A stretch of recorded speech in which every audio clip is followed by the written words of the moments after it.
This is a Level 4 Badass ABCs Read Aloud, where we focus on increasing our vocabulary.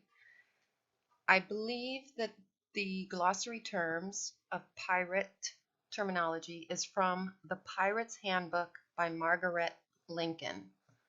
How to Become a Rogue of the High Seas is the subtitle. It's a little bit tricky for me to get it on your screen, but we'll do our best. The Pirates Handbook. Let's see.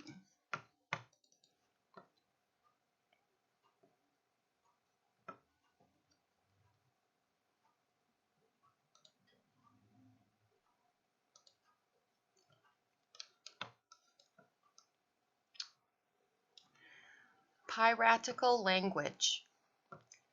Here's the S. Seamen had a language of their own.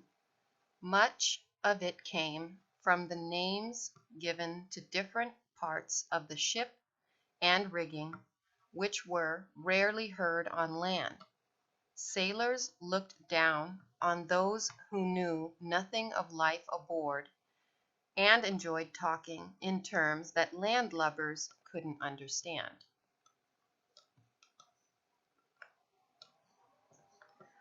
To go on the account. This term was used by buccaneers to describe their life at sea. When someone asked them what their plans were, it sounded more respectable to say they were going to go on the account rather than turn pirate. Avast ye landlubbers.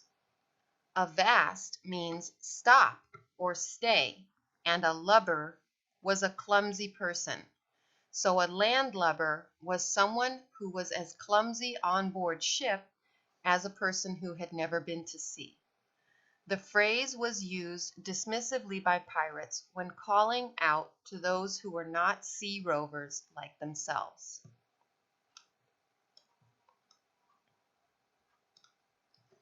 Davey Jones. This is the sailor's name for the sea devil who was supposed to rule the evil spirits of the deep.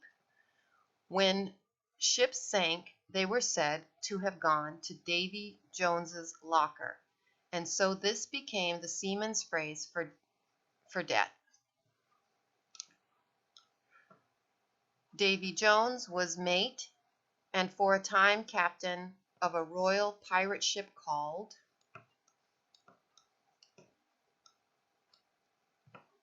the Roebuck. His practice of sinking plundered ships during the early 17th century was perhaps the inspiration for the phrase.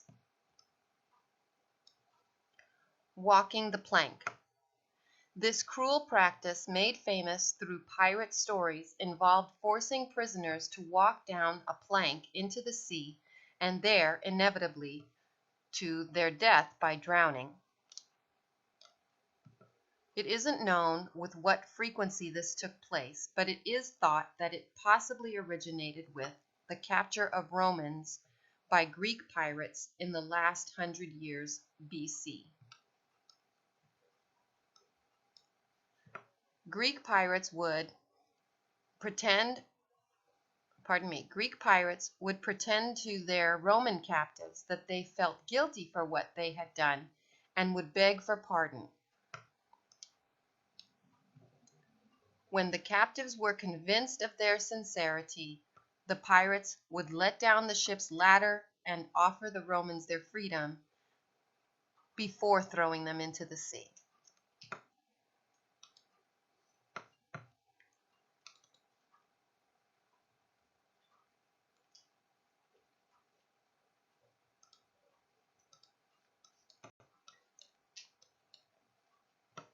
Swinging the lead. In coastal waters, it was important for pirates to know the depth of the water and the nature of the seabed. To this, they used a rope, marked in fathoms, which had a lead weight at one end. It was called a lead line. The lead could be plugged with wax, which would pick up the samples from the seabed, sand, gravel, or mud, so that the sailor would know the nature of the seabed. Because the job of swinging the lead was thought to be an easy one, the phrase came to mean avoiding work, as in, he's swinging the lead. To be keel hauled. This means to be told off harshly and comes from the punishment of keel hauling. This was where a person was dragged by a rope from one side of a vessel to the other through the water under the keel. Sea legs. A sailor gained his sea legs when he had been on board ship long enough to become used to its rolling motion and not feel seasick. After months on a ship, a pirate walking on land would be noted for his swaying walk until he recovered from his land legs. Yellowjack. This is the sailor's name for yellow fever. It was also the name given to the yellow flag that seamen were supposed to fly to warn other ships that there was illness on board.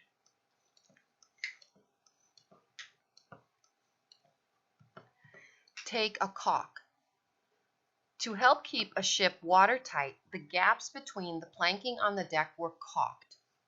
This means that they were filled with old rope and then sealed with tar. In hot weather, a seaman who slept on deck might find his clothes marked with lines of the tar.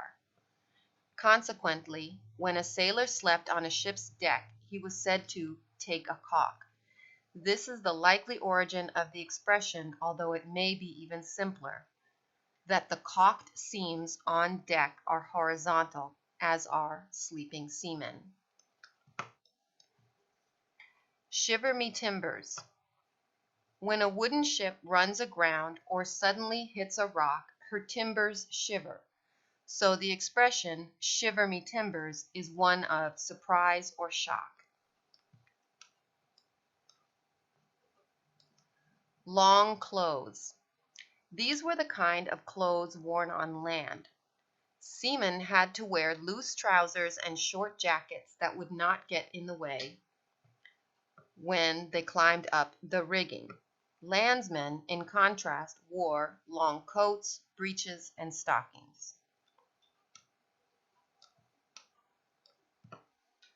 Tipping the black spot. Traditionally, when a pirate tipped someone the black spot, they were threatening them with death. In Robert Louis Stevenson's Treasure Island, the pirate Blind Pew leaves Captain Bill Bones a piece of paper with a black spot painted on one side of it, and on the other the summons, "You have till 10 tonight." The end.